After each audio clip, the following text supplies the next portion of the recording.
नमस्कार, मैं हूं विजय और स्वागत है आपका सियासत नगरी में। दिल्ली विधानसभा चुनाव 2025 में मतदान समाप्त होने के बाद अब हर तरफ एक ही सवाल चर्चा में है। आखिर इस बार मतदाताओं ने किसे समर्थन दिया और किसका खेल बिगड़ा? राष्ट्रीय राजधानी के मतदाताओं ने इस चुनाव में जमकर भागीदारी दिखाई, जिससे राजनीतिक गलियारों में चर्चाओं का दौर शुरू हो गया है।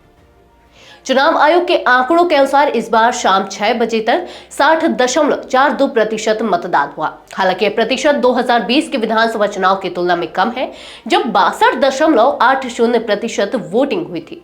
फिर भी यह आंकड़ा यह संकेत दे रहा है कि दिल्ली की जनता ने अपने मताधिकार का उपयोग करने में दिलचस्पी दिखाई है।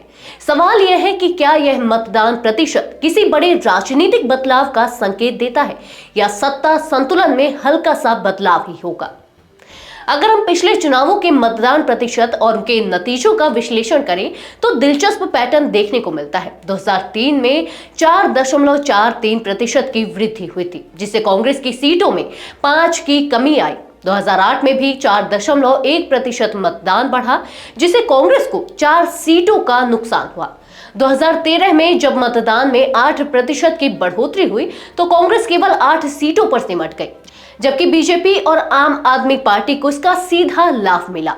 2015 में जब वोटिंग प्रतिशत में सिर्फ 1.45% की वृद्धि हुई, तब आपने जबरदस्त जीत दर्ज करते हुए 67 सीटें हासिल की थी। इस बार मतदान प्रतिशत में बहुत बड़ी बढ़ोतरी नहीं देखी गई है, लेकिन कुछ संकेत ऐसे हैं जो यह इशारा कर रहे हैं कि आम आदमी पार्टी की सीटों में गिरावट आ सकती है। खुद मुख्यमंत्री अरविंद केजरीवाल ने 2 दिन पहले 55 सीटें जीतने का दावा किया था, जबकि 2020 में उनकी पार्टी ने 62 सीटें जीती थी। इसका मतलब यह हो सकता है कि आपको इस बार कड़ी चुनौती का सामना करना पड़ रहा है। दिल्ली चुनाव से पहले झारखंड और महाराष्ट्र में हुए विधानसभा चुनावों को देखें तो इन दोनों ही राज्यों में मतदान प्रतिशत बढ़ा और सत्ताधारी दलों की वापसी हुई।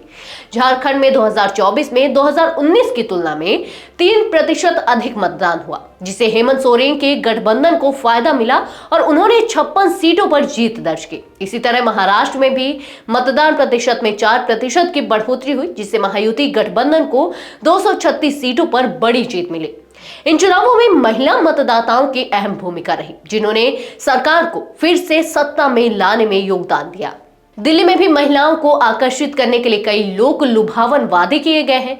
यदि इन योजनाओं का प्रभाव महिलाओं के वोटिंग पैटर्न पर पड़ा है तो इसका सीधा फायदा आम आदमी पार्टी को मिल सकता है। हालांकि इस बार का मुकाबला जो है काफी कड़ा नजर आ रहा है और नतीजों को लेकर अभी कुछ भी स्पष्ट नहीं कहा जा सकता।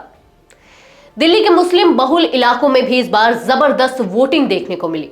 सीलमपुर और मुस्तफाबाद में सबसे ज्यादा मतदान हुआ, जहां आम आदमी पार्टी ने पिछले चुनाव में जीत हासिल की थी। इस बार इन सीटों पर मुकाबला बेहद रोचक हो गया है। मुस्तफाबाद सीट पर AIMIM ने ताहिर हुसैन को उम्मीदवार बनाया है, जबकि बीजेपी ने मोहन सिंह विष्ट को मैदान में उतारा है। वहीं आपने पूर्व विधायक हसन अहमद के बेटे आदिल को टिकट दिया है। सीलमपुर में भी त्रिकोणीय मुकाबला देखने को मिल सकता है। यहां से कांग्रेस ने अब्दुल रहमान को टिकट दिया है, जबकि बीजेपी ने अनिल गौर को उम्मीदवार बनाया है।